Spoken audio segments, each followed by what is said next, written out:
మిత్రులారా, నా పేరు నవీన్. హైందవాస్త్రం ఛానల్కి స్వాగతం.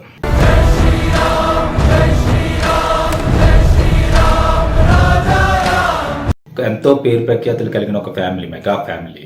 ఒక హ్యాపీ మూమెంట్లో ఉన్నప్పుడు అందరూ మొత్తం కుటుంబంతో హ్యాపీ మూమెంట్లో ఉన్నప్పుడు ఆ యొక్క హ్యాపీ మూమెంట్కి కారణమైన ఒక విషయం ఏదైతే ఉందో, ట్విన్స్ పుట్టడం. రామ్ చరణ్ గారికి, ఉపాసన ఇద్దరు దంపతులకి ట్విన్స్ పుట్టడం.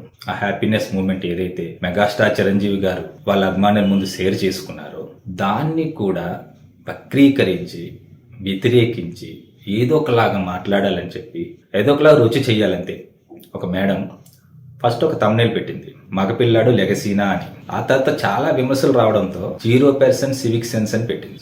సో ఈ రెండు థంబ్నెయిల్స్ గురించి మనం మాట్లాడుకుందాం. ఫస్ట్ 0% సివిక్ సెన్స్ గురించి మాట్లాడుతాం. మొన్నటికి మొన్న ఒక పొలిటీషియన్ ఆంధ్రప్రదేశ్ రాష్ట్ర ముఖ్యమంత్రి గారిని బండబూతులు తిట్టారు అందరి ముందు, పబ్లిక్ లో. మరి అది 0% సివిక్ సెన్స్ కాదా మేడం? మీ కామన్ సెన్స్ ఏమైంది? ఈ వీడియో మన ఛానల్లో ఎందుకు రాదు? దీని గురించి మనం ఎందుకు మాట్లాడం? అండ్ ఇంకొకటి, చాచాజీ నెహ్రూ 35,000 చదరపు కిలోమీటర్ల మన యొక్క భూమిని ఏదైతే ఉందో అది ఫ్రీగా చైనా వాళ్ళకి ఇచ్చేశాడు. ఇప్పుడు అదే సంతతికి చెందిన రాహుల్ గాంధీ గారు చైనా మన యొక్క భూమిని ఆక్రమించుకుంటుంది, భారత్ ఆర్మీ ఏం చేస్తుందని ప్రశ్నలు వేస్తున్నాడు. అపోజిషన్ లో ఉంటే చాలు మనకి బాధ్యతలు గుర్తొచ్చేస్తాయి, కాలంలో రావు. మరి ఈ వీడియో గురించి కూడా మన ఛానల్లో రాదు. ఇది 0% సివిక్ సెన్స్ కాదా, లేదా మీది 0% కామన్ సెన్సా? అది మీకే వదిలేస్తున్నా. సో నెక్స్ట్ థంబ్నెయిల్ గురించి వద్దాం. మగపిల్లాడు లెగసీనా. ఎక్కడ చూశారు మేడం మీరు? ఆ కుటుంబం ఎప్పుడైనా చెప్పిందా పబ్లిక్గా? సుస్మిత గారు, ఆయన పెద్ద కూతురు, మనశంకర్ వరప్రసాద్ గారి సినిమాకి ప్రొడ్యూసర్ ఆవిడ. నిహారిక గారు యాక్టర్. అంతెందుకు, మొన్నటికి మన లావణ్య త్రిపాఠి గారు కూడా ఆ ఇంటికి కోడలయ్యారు, ఆవిడ యాక్టర్. మీకు తెలియదా ఈ విషయం? ఎక్కడ ఆడపిల్లని వాళ్ళు తక్కువ చేశారు చెప్పండి? కాదు. సరే, వాళ్ళు కాదు, సొసైటీ చేస్తుందన్నా మీ feeling? Koneru Humpy chess champion, Mary Kom kickboxing champion, వీళ్ళంతా వాళ్ళ తల్లిదండ్రుల సపోర్ట్తో రాలేదా? మొన్నటికి మొన్న వరల్డ్ ఛాంపియన్స్ మన Bharat women's cricket world cup గెలిచింది. ఒక్కొక్కరిది ఒక్కొక్క కథ. వరల్డ్ ఛాంపియన్స్ గా నిలిచారు వాళ్ళు. మరి వాళ్ళకి ఎవరు సపోర్ట్ ఇచ్చారు? వాళ్ళ తల్లిదండ్రులు కాదా? ఇలా ఎంతో మంది. పెహల్గామ్ అటాక్ కి కౌంటర్ అటాక్ చేసినప్పుడు బాధ్యతలు వహించింది ఎవరు? ఆర్మీకి 2 మహిళలు కాదా? మగ పిల్లలకు మించి వాళ్ళ కుటుంబానికి వాళ్ళ ఎక్సి తేలేదా? చెప్పండి, మీకు ఇవన్నీ కనిపించలేదా అండి? సరే, ఇప్పుడు మగపిల్లాడిని లెగసీగా మనం ఎందుకు ఫీల్ కాకూడదు? నా పర్సనల్ విషయం, నేను మిమ్మల్ని డైరెక్ట్గా అడుగుతున్నాను. ఎందుకు ఫీల్ కాకూడదని అడుగుతున్నా. ఫర్ సపోజ్ ఒకరి ఇంట్లో ఒక అమ్మాయి పుట్టింది. ఫస్ట్ వెంటనే ఆ తల్లి తండ్రికి ఇద్దరికి ఏముంటుందో తెలుసా? ఖచ్చితంగా నెక్స్ట్ మగాడు పుట్టాలని ఉంటుంది. ఎందుకంటే అక్కకి తమ్ముడు తోడు ఉంటాడని, బాధ్యత ఉంటుందని, బాధ్యత తీసుకుంటాడని ఒక ధైర్యం. ఎందుకు లెగసీగా ఫీల్ కాకూడదు? అలాగే ఫస్ట్ మగపిల్లడే పుట్టాడు అనుకుందాం, తర్వాత ఖచ్చితంగా ఆడపిల్ల కావాలని ఖచ్చితంగా అనుకుంటారండి.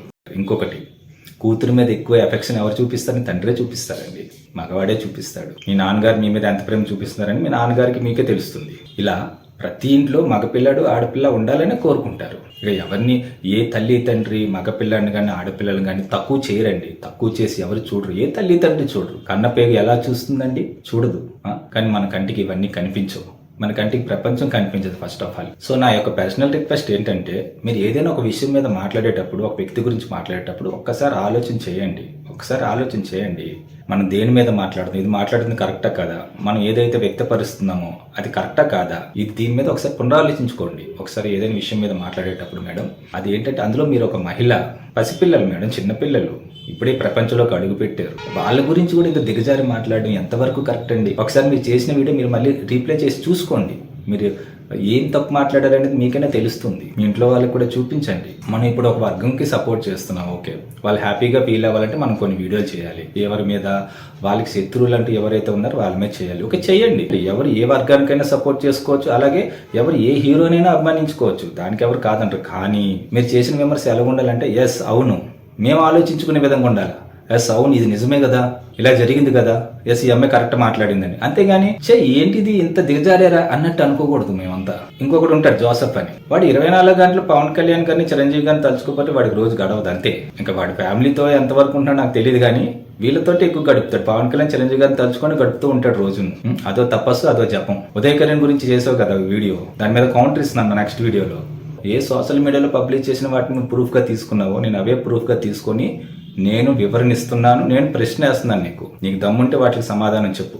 ఫైనల్గా ఎవరైతే చిరంజీవి గారు, పవన్ కళ్యాణ్ గారిని, వాళ్ళ కుటుంబాన్ని మాటికి విమర్శిస్తారో, అసలు నిజాలు లేకుండా ఇలా చిన్న చిన్న విషయాలు రుచి చేసి ఏదో చేద్దామని మీరు ప్రయత్నిస్తుంటారు. వీళ్ళందరికీ నా మాట ఏంటంటే, మహాభారతంలో అర్జునుడి యొక్క రథానికి చాలా బాణాలు తగిలే, చాలా అస్త్రాలు కూడా వేశారు. అయినా సరే ఆ రథం చెక్కు చెదరలేదు. ఎందుకో తెలుసా? ఆ రథానికి హనుమంతుడు కాపలాగా ఉన్నాడు. మెగాస్టార్ కుటుంబానికి కూడా హనుమంతుడు కాపలాగా ఉంటాడు. ఆ భగవంతుడి దయ వల్ల, ఆ హనుమాన్ కృప వల్ల మెగాస్టార్ కుటుంబం యొక్క రథాన్ని ఏం చేస్తా చెప్పు? మీరు గడ్డి పరకలతో సమానం.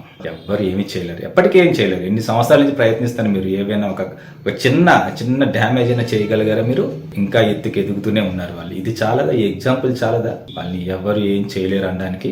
జై శ్రీరామ్.